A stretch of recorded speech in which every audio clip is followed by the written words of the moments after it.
23장 말씀입니다.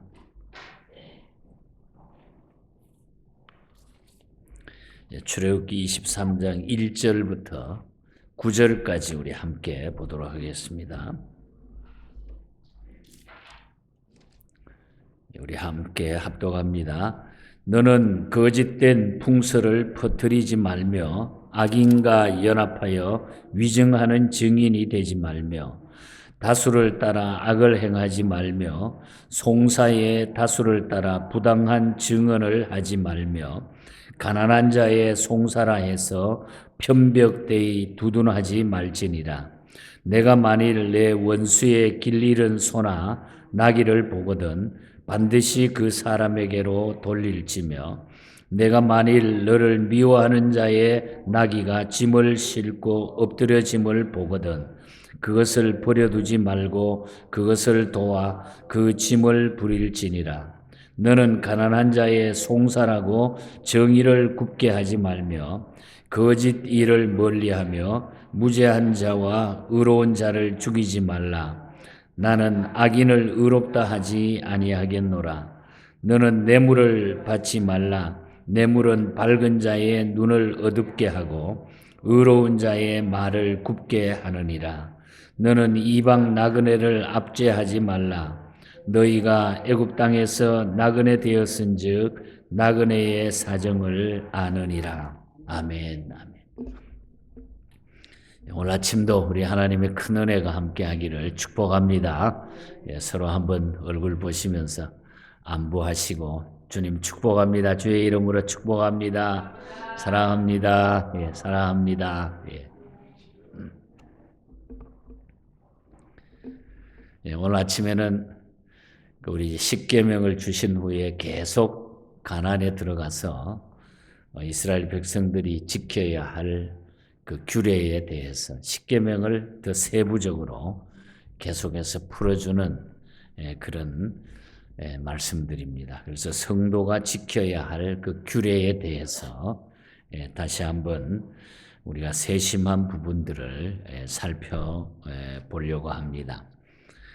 오늘 보면은 세 부분으로 나누어진 것을 보게 되는데 1절부터 9절까지는 그 재판에 관한 법입니다. 이것은 우리가 제9계명과 관련된 말씀이죠. 내 이웃에 대하여 거짓 증거하지 말라. 이것은 하나님의 그 공의의 법을 강조하기 위해서 이 말씀을 주셨고 또 우리가 읽지 못했습니다마는 10절부터 19절까지 보면은 안식년과 이스라엘의 그 3대 절기에 관한 규례를 주시는데 이스라엘 백성이 하나님 중심의 삶을 살아야 함을 교훈해 주는 백성이 어떻게 살아야 되는가 하나님 중심 삶에 대해서 강조하고 있습니다.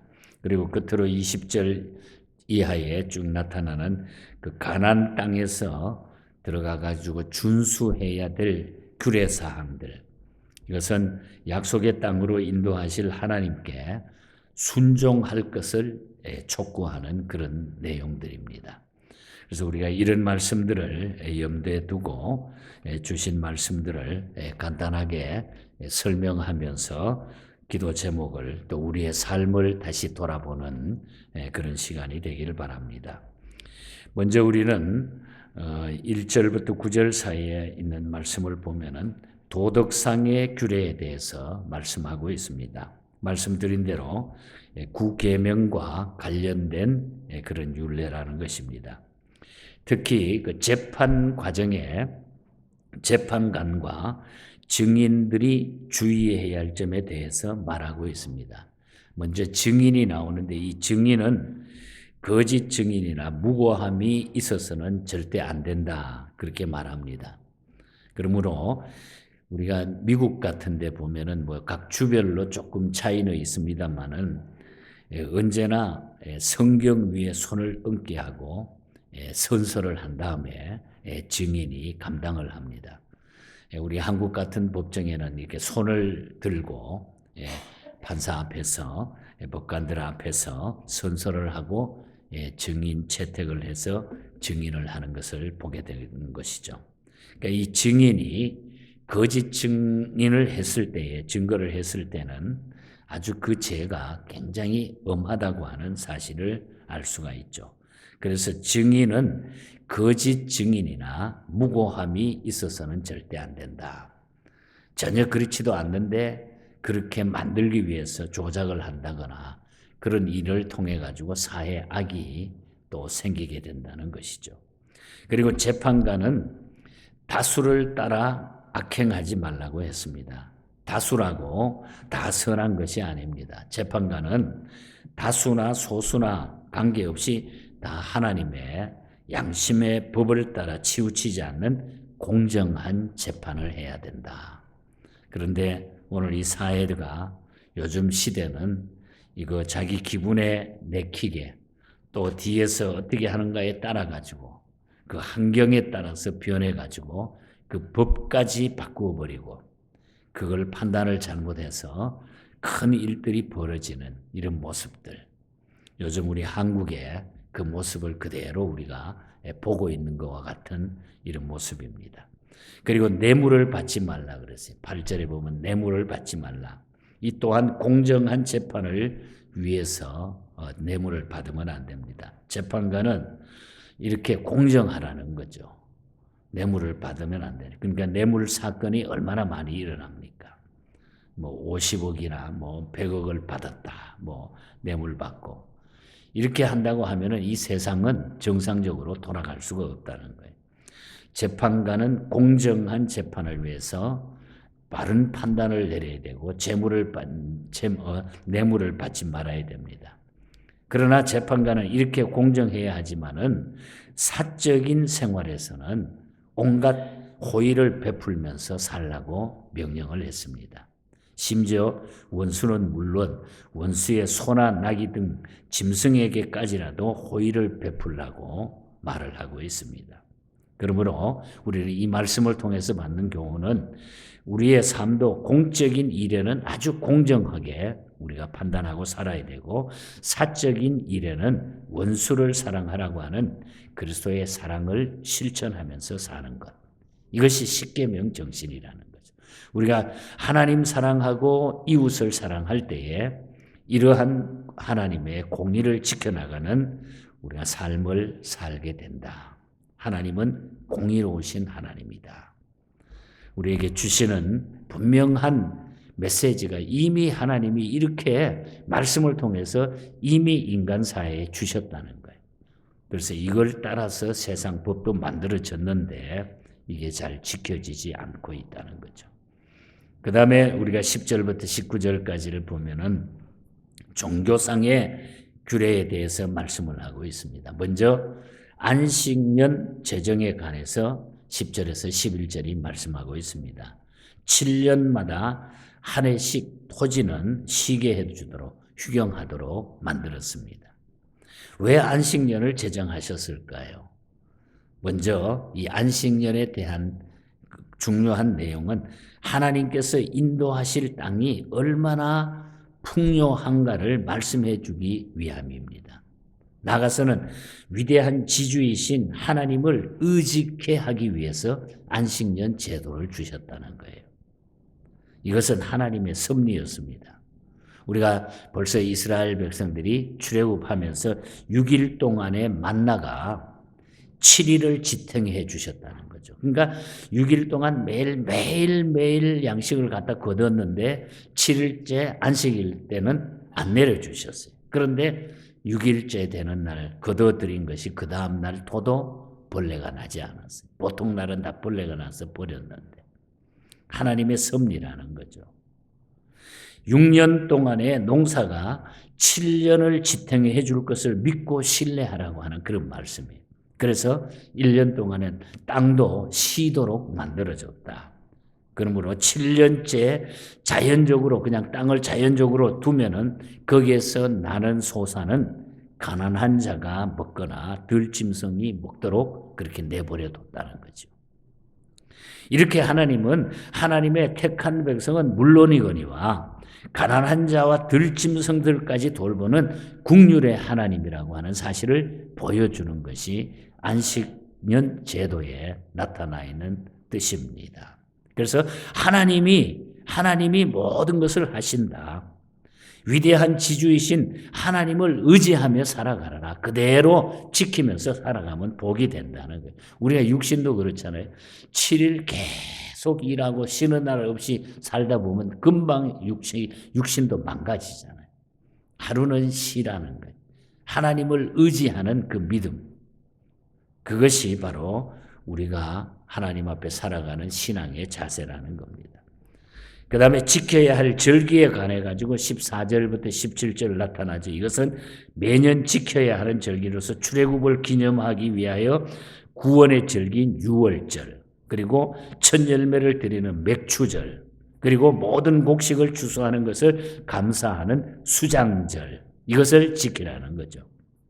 이 절기는 매년 꼭 지키라. 오늘 본문에 보면 매년 꼭 지켜. 17절에 내 모든 남자는 매년 3번씩 주 여호와에게 보일지니라. 또 14절, 15절 계속 보면은 이 절기를 꼭 지키라고 그렇게 말씀하고 있습니다. 이렇게 하나님께서 감사의 절기를 명령하신 것은 인간은 하나님의 은혜에 대해서 감사를 꼭 기억해야 될 의무가 있다고 하는 것. 쉽게 잊어버리기 때문에 이것을 명령하신 거예요. 꼭 지키라. 특별히 감사의 표시로서 15절에 보면은 빈손 들고 나오지 말라. 빈손으로 오지 말라. 그러면서 이방인들이 지키는 미신처럼 염소 새끼를 어미의 저주로 삼지 말라.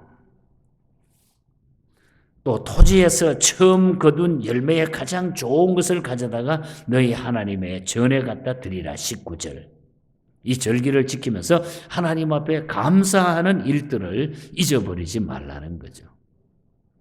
미래의 축복은 어떤 종교적인 행위에 있는 것이 아니라 주신 분에 대한 감사와 주실 것에 대한 믿음에 있다고 하는 것을 우리에게 보여주시는 거예요. 누가 이 세상의 모든 것을 운전하시느냐? 누가 주시는가? 누가 모든 것을 운행하시는가? 그 우리 주님의 손에 달려 있다는 거죠. 그래서 그 믿음을 가지고 사는 것이 우리가 하나님 앞에 합당한 삶이다. 그것이 감사라는 거죠. 그것이 감사. 그러므로 우리는 모든 것을 주신 하나님께 감사하는 삶을 살아야 된다. 감사하는 삶을. 이것이 하나님의 백성들이 평생 살아가는 방법이라는 거예요. 하나님 아주 철저하게 빠뜨리지 않고 다 그 지켜야 할 일들 어떻게 살아야 돼. 그래서 우리가 성경을 자꾸 읽다가 보면은 삶의 지혜가 저절로 생기게 돼 있다는 거예요. 함부로 안 산다는 거죠. 그 다음에 우리가 끝으로 20절부터 마지막 절까지 쭉 보면 가나안을 향한 과정과 가나안에 입국한 후에 그 땅에 들어간 후에 지킬 법에 대해서 말씀을 하고 있죠. 20절에 먼저 보면은 가나안으로 가는 광야길에 하나님께서 하나님의 사자를 앞서 보내가지고 보호하시면서 예비하는 곳에 이르게 하신다. 하나님이 다 보호해 주신다는 거죠. 이렇게 예비하시는 하나님을 믿고 말씀에 청종하고 따르면은 하나님께서 우리에게 승리를 주신다. 그래서 22절 보면 내가 그의 목소리를 잘 청종하고 내 모든 말대로 행하면 내가 내 원수에게 원수가 되고 내 대적에게 대적이 될지니라. 하나님이 알아서 물리칠 것은 물리쳐 주시고 막아줄 것은 막아주시고 다 알아서 예비하시고 보호해 주신다. 청종하게 되면 하나님의 말씀을 따르게 되면 오늘도 우리 앞에 대장 예수 그리스도가 함께 하시며 보호해 주심을 믿는 우리 모두가 되시기를 축복합니다. 그래서 우리 앞에는 대장 예수님이 항상 계셔서 다 알아서 우리가 따라가면 돼. 따라가기만 순종하고 따라가기만 하면 된다고 하는 거예요. 그래서 걱정할 게 없다. 그리고 가나안 땅에 들어가서 하나님만을 섬기라고 말씀하셔요. 24절에 보면 그렇게 하면은 식량도 주시고 건강도 주시고 25절에서 33절 사이에 보면은 가나안에 들어가서 하나님만 섬기게 되면은 그렇게 하면 식량 주시고 건강 주시고 또 재물 증가를 주시고 낙태하는 자가 없게 만들어 주시고 새끼 배지 않는 가축이 없고 가축이 막 점점 늘어나는 축복이죠. 장수하게 하시고 적들을 쫓아내신다. 그렇게 말해요. 다 알아서 해 주신다는 거죠. 그런데 그 쫓아내시는 방법을 보면 28절에 왕벌을 보내신다 그랬어요. 이 말은 하나님은 곤충을 통해서라도 적을 무찌를 수 있는 전능하신 하나님이라는 거예요. 전능하신 하나님. 또 그들을 쫓아내되 조금씩 쫓아내신다 그랬어요. 무슨 얘기일까요? 그 이유는 이스라엘은 아직 지금 번성한 숫자가 아니기 때문에 당장 한꺼번에 다 쫓아내버리면은 그 땅이 항무지가 돼버릴 거예요. 들짐승이 막 번성하게 되고 이스라엘 백성을 해야 할까? 그렇게 한꺼번에 다 쫓아내지 않고 조금씩. 그러니까 하나님이 얼마나 세심하게 우리 하나님의 백성들을 보호하는지 한꺼번에 사람이 없어지면은 짐승들한테 당할까 봐 사람도 조금씩 해서 다 쫓아내 주신다. 29절에도 그러죠. 그러므로 우리는 혹시 일이 더디 이루어지는 때가 있으면 그 속에 하나님의 섭리가 있음을 우리가 믿어야 돼요. 하나님은 어떤데 우리를 사랑하시고 나를 지키시기 위해서 어떤 데는 그것이 점점 늦게 갈 수도 있다는 거예요.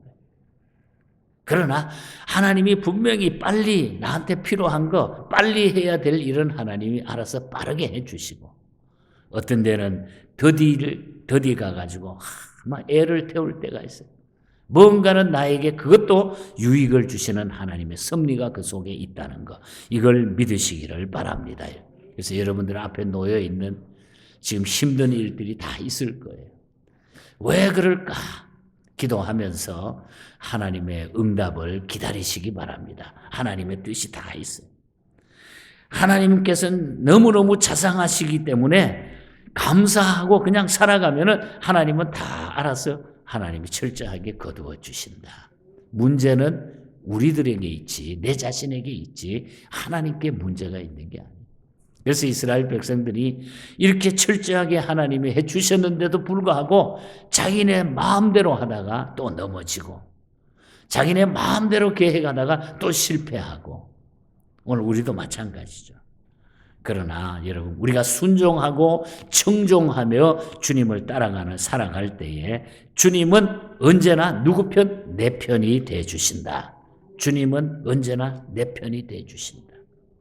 주님 의지하며 살아가는 것이 중요합니다. 우리가 주님을 의지하고 이 땅 위에 살아가는 것이 승리의 길이고 가장 행복한 삶이라는 것. 오늘 아침에 우리가 파머라고 하는 목사님의 찬송시를 찬양했잖아요. 잘 이기는 자는 상 주시리니 너 낙심치 말고 늘 전진하라. 내 구세주 예수 힘 주시리니 주 예수를 믿어 늘 승리하라. 주님 내 편에 서서 항상 도우시리. 우리 구주의 힘과 그의 위로를 빌라 주님 내 편에 서서 항상 도우시리. 여러분 우리가 어떤 일들 가운데서도 주님이 내 편이 되신다는 거예요. 항상 나를 도와주신다. 낙심하지 마라. 전진해라. 겁내지 마라. 얼마나 좋은 찬송이에요. 여러분 힘들고 어려울 때 이 찬송 열심히 부르시고 주님 내 편에 주님 내 편에 서서 항상 도우시리. 이 승리를 맛볼 수 있기를 바랍니다. 여러분. 스타톤 목사님이 쓴 찬송시도 그렇잖아요. Come to Jesus라고 하는 I will trust him. Come to Jesus라고 하는 예수께 오라. 나는 그를 믿는다. 나는 그를 믿는다. 주님께로 믿는 그 주님께로만 나오게 되면은 그 주님만 의지하게 되면은 모든 삶이 행복해진다. 후렴에 보면 의지하세 주 의지하세 구하시네 곧 구하시네. 길 대신 우리 구세주 늘 인도하시네. 너 지체 말고 믿으면 참 복을 받겠네. 의지하세 주 의지하세 구하시네 곧 구하시네. 여러분 주님이 내 편에 계시고 그 주님이 나를 도우려고 항상 기다리고 서 계신다. 얼마나 우리가 튼튼합니까? 우리는 보통 사람이 아니라, 세상 그냥 보통 사람이 아니라 하나님께서 늘 함께 해주시는 든든한 백을 가지고 살아가는 사람들. 이번 12월의 성탄에 이 주님과 많이 사귀시고, 이 주님께 많이 말씀드리시고, 이 주님 의지함으로 여러분의 힘들고 어려운 모든 인간과의 문제들이 시원하게 해결되기를 주님 이름으로 간절히 축복합니다. 우리 기도하겠습니다. 말씀 생각하면서 오늘 아침 주님 의지합니다. 제가 세상에 믿을 것 하나도 없고 의지할 것 없는데 내 모든